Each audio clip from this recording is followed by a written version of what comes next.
አሜሪካ ደቡብ ኮሪያና ጃፓን ሰሜን ኮሪያን የኒውክሌር ጦር መሳሪያ ትጥቅ ለማስፈታት ቆራጥና ጽኑ አቋማቸውን ዳግም አስታውቀዋል።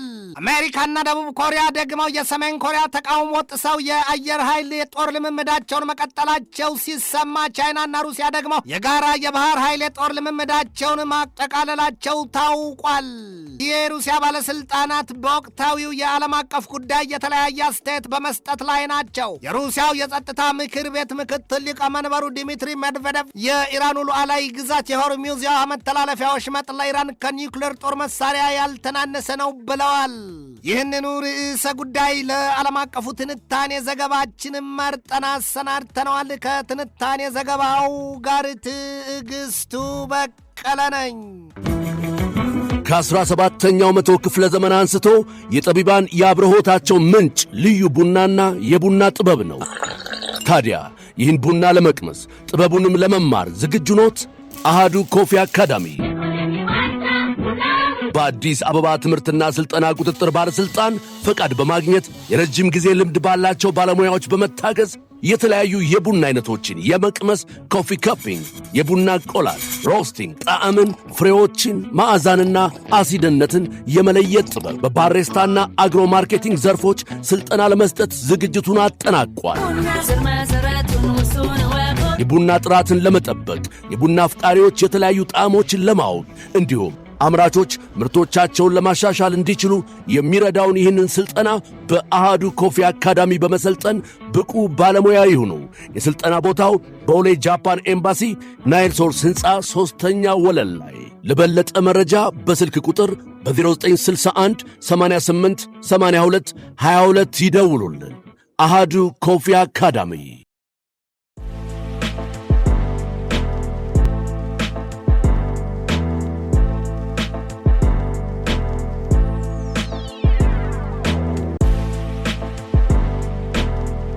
ዓለም በዚህ ዘመን በአንድ ሰው እጅ ያለ ባትሪን ያህል የተቆጠረችበት ጊዜ ሆኗል ይሏታል። ሲያሻው አብርቶ የሚይዘውና የሚጓዝበት ሲለው ደግሞ የሚያጠፋት አድርጎ ያስባታል።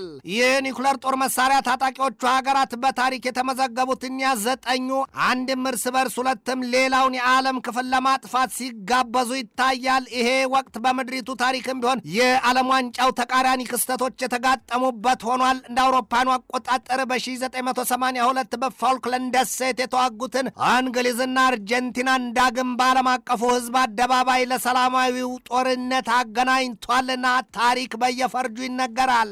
አሜሪካ፣ ደቡብ ኮሪያና ጃፓንና የሰሜን ኮሪያን የኒውክሌር ጦር መሳሪያ ትጥቅ ለማስፈታት ቆርጠው መቆማቸውን አስታውቀዋል። ጉዳዩ ማውራትና መተግበሩ ይለያያል እንጂ አሁን ሰሜን ኮሪያስ የኒውክሌር ጦር መሳሪያዋን እንደ መቀነት አሊያም እንደ ቀበቶ ትፈታው ይሆን? ነገሩ እንደዚህ የሚቀል ይሆናል ወይ? ጥያቄ ብቻ ነው።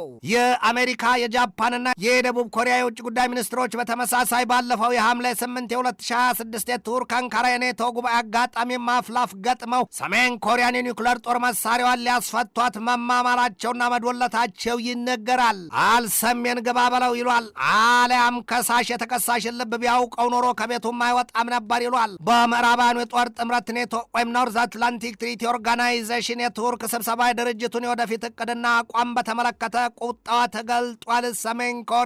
ሰሜን ኮሪያ የሰሜን አትላንቲክ ጦር ቃል ኪዳን ድርጅት የኔቶን ከአውሮፓ አልፎ በእስያ ቀጠና መስፋፋቱን በአስቸኳይ ያቆም ዘንድ ነው አርጩማዋን እየበጠሰችና አይኗን እያጉረጠረጠች ያስጠነቀቀችው። ኔቶ ያለመረጋጋትና ብጥብጥን ወደ እስያ ቀጠና እያጓጓዘ ነው ስትል ፒዮንግያንግ ለበቀል አጻፋ የተንጠራራና የደደረ ጡንቿን አሳይተዋለች። በቅርቡም ያቺ የ26 ሚሊዮን ሕዝብና ታገሯ ሰሜን ኮሪያ 5000 ቶን ክብደት ካላት የባህር ኃይል መርከቧ ላይ የክሩይዝ ሚሳይል ስኬታማ ሙከራ ማድረጉ አይዘነጋም። የሀገሪቱ መሪዎች በወጣትነት ዕድሜ ክልል ያሉና ቁጣና እልህ የሚቀድማቸው ከመሆናቸውም በላይ የአንድ ቤተሰብ አባላት ናቸው። ማን በማን ይከሰሳል? ማን በማን ይወቀሳል? ጥያቄ ብቻ ነው። አሜሪካ፣ ጃፓንና ደቡብ ኮሪያ በሶስትዮሽ አቋማቸው የሰሜን ኮሪያን የኒውክሌር ጦር መሳሪያ ትጥቅ ለማስፈታት ቃል ኪዳናቸውን ዳግም ቢያድሱም ታዲያ ከሰሜን ኮሪያ ወገንም ቢሆን የሩሲያና የቻይና ትብብር አንድነት እንዳለ ግልጥ ነው ሲሉ የሚያሳዩት ብዙዎች ናቸው። ሰሜን ኮሪያ የጦር መሳሪያዋንና ኒውክሌር ጦር መሳሪያዎቿን በማዘመንና በማስፋፋት ረገድም ከፍተኛ ስራ እያከናወነች ባለችበት በዚህ ወቅት ትጥቅ ፍቺ ብሎ ማሰብ ከሞላ ውሃ ጋር መታገል ነው። ሰሜን ኮሪያ የቁርጡ ቀን መጥቶ የኃይል እርምጃ የተቀላቀለበት ውሳኔ ከገጠማት ደግሞ በቀጥታ የእሳት ሰፍነጓን በጠላቶቿ ጉሮሮ ለመጋት እንደማትመለስ ደጋግማ አስጠንቅቃለች። ድሃና እሳት ሲነካኩት አይወድምና አልያም ከልጅ አትጫወትን ያስታውሷል። ሰሜን ኮሪያ ከ50 እስከ 60 ኒውክሌር ጦር መሳሪያዎች እንዳሏት ይነገራል። ከዚያም ውጪ ሀገሪቱ በፍጥነት 9 ኒውክሌር ጦር መሳሪያዎችን ለመስራት የሚያስችል የተሟላ ብቃት አላት ነው የሚባለው። ሰሜን ኮሪያ የኒውክሌር ጦር መሳሪያዋ ከማይቀለበስና ሊመክቱት ከማይቻልበት ደረጃ ላይ መድረሱን ወዲህም አዳዲስ የዩራኒየም ማብለያ ስፍራዎች እንዳሏት መግለጡ አይዘነጋም። ቀጥኝ ቢያኝ ጅማት ለመነኝ ይሉትን ያስታውሷል። ሰሜን ኮሪያ የዚያን ያህል ቁጥር ያለው የኒውክሌር ጦር መሳሪያ እንዳላት ሲገለጥ የባለስቲክ ሚሳይሎቿ ቁጥር ደግሞ 363 ነው። ከነዚያ ውስጥም ደግሞ 17ቱ የአህጉር አቋራጭ እንደ ህዋሶንግ 17 የመሳሰሉትና 27ቱም የመካከለኛ ርቀት ህዋሶንግ 12 የተቀሩት 319ኙ ደግሞ ያጭር ርቀት ናቸው። የሰሜን ኮሪያ ጦር ኃይል የህዋሳል 1ና 2 ክሩይዝ ሚሳይሎችና ታክቲካል ወይም የእንግት የኒውክሌር ጦር መሳሪያዎችን መታጠቁም ይነገራል። ሰሜን ኮሪያ የባህር ሰርጓጅ የጦር መርከቦች እንዳሏትም ነው የተገለጠው። ሀገሪቱ የኒውክሌር ጦር መሳሪያ ስራን ትኩረት የሰጠችው ደግሞ ከኮሚኒዝም ውድቀት በኋላ ነው። በተለይም ከቻይና ጋር ግንኙነቷን ካደሰችና ካጠናከረች በኋላ መሆኑ ግልጥ ነው።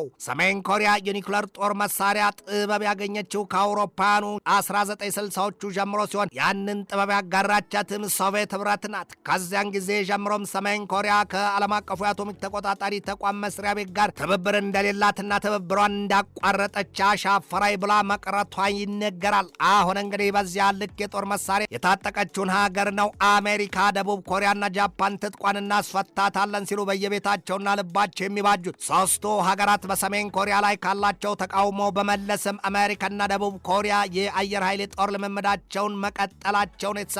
በዚሁ የአሜሪካና የደቡብ ኮሪያ የአየር ኃይል የጦር ልምምድ የተሳተፉት የጦር አውሮፕላኖችም F-16፣ F-35A እና F-50 የጦር ጀቶች ናቸው። ደቡብ ኮሪያና አሜሪካ በያዙት ለ4 ቀናት የሚዘልቅ የጋራ የጦር ልምምድ ጉዳይ ከሰሜን ኮሪያ ጠንካራ ውግዘት ወርዶባቸዋል። በእስያ ቀጠና አሜሪካና ደቡብ ኮሪያ የጋራ ጦር ልምምዳቸውን ሲጀምሩ ሩሲያና ቻይና ደግሞ ጆይንት C-2026 በሚል ያደረጉትን የጋራ የጦር ልምምድ ማጠናቀቃቸውን የተሰማው። ቻይናና ሩሲያ የጦር ልምምዳቸውን ካጠናቀቁ በኋላም በፓሲፊክ ቀጠና የጋራ ቅኝት ማድረጋቸውን የተገለጠው። በዚያ የሩሲያና የቻይና የጋራ የባህር ኃይል የጦር ልምምድ ወቅት ታዲያ 10 የጦር መርከቦች የባህር ላይና የባህር ሰርጓጅ እንዲሁም የጦር አውሮፕላኖች መሳተፋቸውን የተገለጠው። ሁለቱ ሀገራት ቻይናና ሩሲያ በዚያ መልኩ የባህር ላይ የጋራ የጦር ልምምድ ሲያደርጉ እንደ አውሮፓውያኑ አቆጣጠር ከ2012 ጀምሮ የአሁኑ ለ12ኛ ጊዜ ነው። ሰሞኑን ወደ ታህራን መብረሩና ማረፉ የተነገረለት የሩሲያው የቁጣና ማዕት ቀን አልያም ነርስ ዶምስዴይ ይሉት አውሮፕላን ትናንት ከታህራን ወደ ቻይና መብረሩ ተሰምቷል።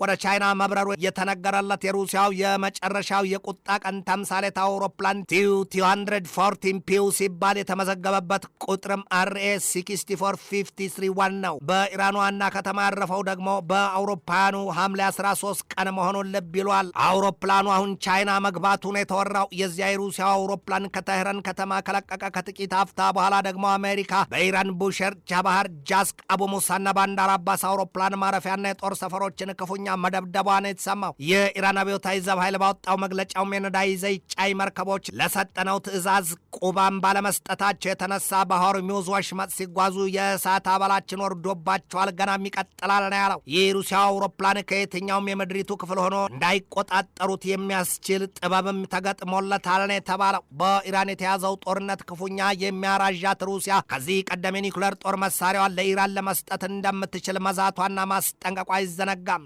የሩሲያው ብሔራዊ ጸጥታ ምክር ቤት ምክትል ሊቀመንበር ዲሚትሪ ሜድቬዴቭ ባለፈው ሐምሌ 3 2026 ወደ ታህራን ሄደው ከሀገሪቱ ባለስልጣናት ጋር መምከራቸው አይዘነጋም። ሜድቬዴቭ አሉ በአያቶላ አሊ ሰይድ ካሜኔይ የቀብር ስርዓት ላይ ከተገኙ በኋላ በኢራን የበላይነትና ሉዓላዊነት ስር ያለው የሆርሙዝ የውሃ መተላለፊያ ወሽመጥ በኢራን ከተጠመደው የኒውክሌር ጦር መሳሪያ አያንስም ነው ያሉት። በእሳቱና ቋያው ላይ ቤንዚን ሲቸልሱበት። በእርግጥም አሁን አሜሪካ በኢራን በያዘችው ጦርነት ማንም ሊደግፋት እግሩን እያንቀሳቀሰ ቀርቶ ከምላሱ ያዳጠው ሀገር የለም ነው የሚባለው። እናም ትናንት በተሰማ ዜና ትራምፕ በቤተ መንግስታቸው አዳራሽ ሆነው በኢራን ላይ ገና ግዙፍ ጥቃት ለመፈጸም በሚያስችላቸው እቅድ ዙሪያ ማጉተምተማቸው ነው የተሰማው። ይበላቸው ያገሳታል፣ በላይ በላዩ ያጎርሳታል ይሏል። ትንታኔ ዘገባውን ስናዘጋጅ በዋቢነት ዩፒአይን፣ ኮሪያ ሄራልድን፣ ዋት ቱዴይን፣ ፎክስ ኒውስን፣ ቮይስ ኦፍ ኤሚሬትን፣ አኒኬ ኒውስን፣ ግሎባል ታይምስን፣ ጋልፍ ኒውስን፣ ሃንኪዮሬህን፣ ዩሮሜይዳንን፣ ሚሊታርኒና